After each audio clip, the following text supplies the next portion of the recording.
This is obviously very cursed. So naturally, I completely ignored all of my own advice, and so I did something I never thought I'd do, which is to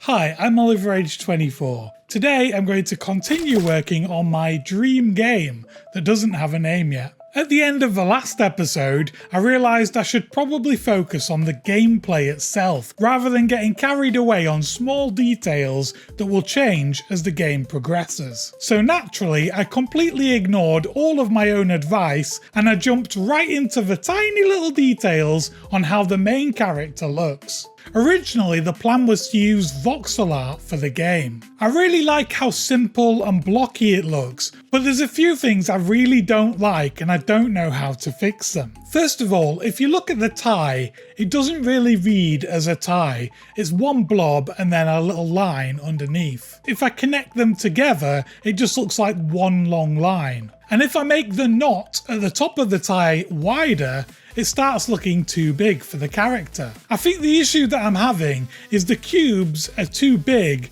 to really do the detail that I want to show. So I opened up Clip Studio Paint and I tried to see what would it look like if I kept it blocky but I didn't use a grid. And I was able to use diagonal lines. And I think this could look a lot better. So I thought I could leave it there and move back to gameplay, and I did do a little bit of code for the gameplay. I made it so that the bullets can now collide with the enemy, and because of the way I set up the procedural leg animations last time, and the way that I'm using physics to control the characters, it meant that the bullets colliding with the enemies automatically made them move back a little bit, and their legs adjusted to the new movement. So this was a really cool side effect of the systems I'd already put in place. I also did some more work on the lighting, and I added Cinemachine and made it follow the player character. I then couldn't fight it any longer and I had to go back to the main character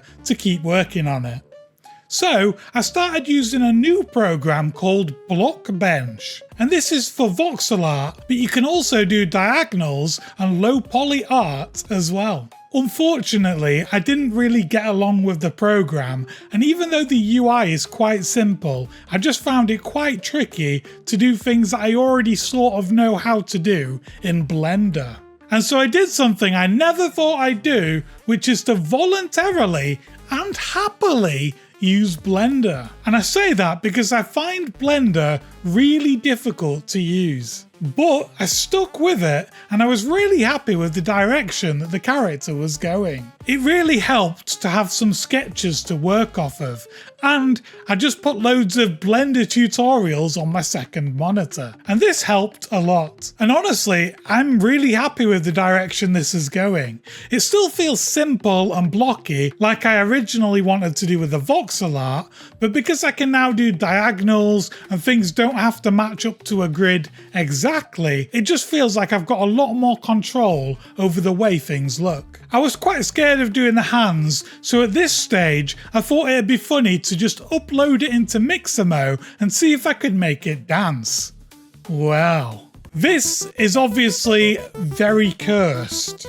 The automatic rigging in Mixamo seems to have not worked super well with my character design. It sort of looks like its face is trying to escape from its skull, which might be good for the enemies, but for the main character, I don't think it's quite what I had in mind. I think I'm going to have to learn how to rig manually so that I can rig this properly myself. So after that nightmare, I went back into Blender, which by comparison was quite a wholesome place now, and I finished off the design. I'm not 100% sold on the hair, and I do think there are areas where the topology might need to be redone, especially around the hands. But I think this is a massive improvement over the voxel art style that I was trying to do before. I am now going to have to learn how to rig a character though, which is something that seems really difficult. I imagine once you know how to do it, it's not quite as difficult, but it feels like a long way to go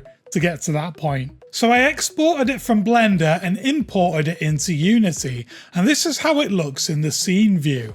Again, I'm really happy with this. I think it looks really nice. Let me know what you think in the comments. And this is what it looks like when the game is running. It is admittedly very small on the screen, but I do feel like this reads a lot better than the previous voxel model. So that's where I'm going to leave things for this week. If you enjoyed this video, please hit subscribe to find out about the next one. Leave a comment if you've got any feedback or any ideas for the game, and I'll hopefully see you in the next video.